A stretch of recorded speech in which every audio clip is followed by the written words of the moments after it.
Hi everyone, thank you for tuning in to episode 5 of Behind the Scenes with Teddi, and this week I'd like to talk to you guys about contracts.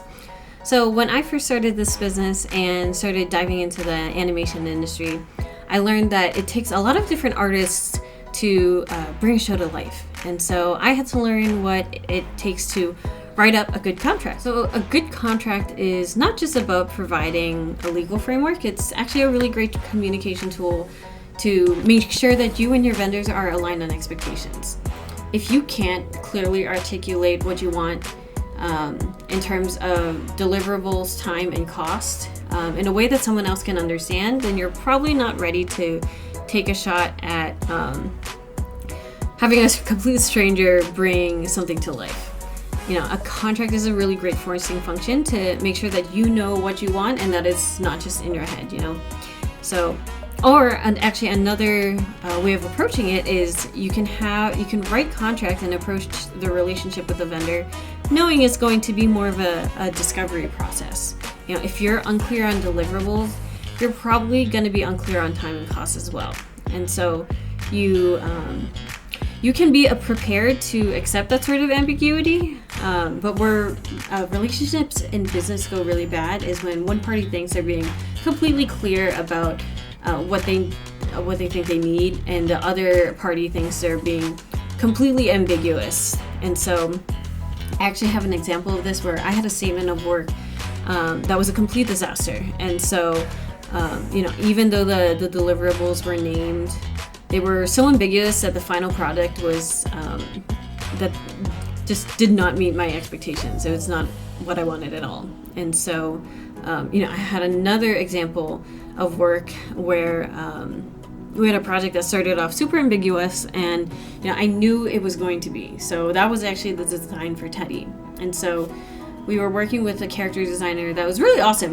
We sent over this idea and we ended up iterating on it a dozen of times until I was happy with it. And I went in knowing that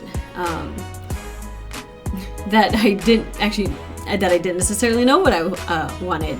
And so he knew that too. And so this made it really great because he was such a great artist to work with and so committed that we ended up establishing a really good relationship right off the bat, because ultimately our expectations were aligned.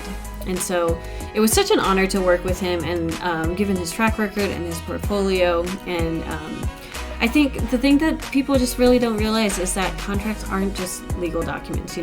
They're a foundation for a really good business relationship. And ultimately, in a community this small, relationships really matter. And the better relationship you establish with the people that you work with, the better the results are going to be. And it's really going to show. And so taking the time to establish a good relationship from the start is critical. And having a clear contract is step one in establishing a good relationship. Ultimately, to me, it doesn't matter if this business succeeds or fails if I don't walk out with great relationships. I could have like a middling exit with everyone holding hands, or I could have an amazing exit with everyone hating me.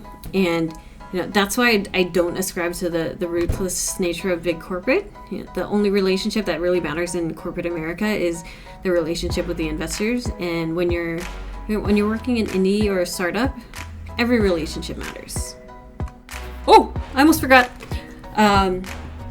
We've got merchandise.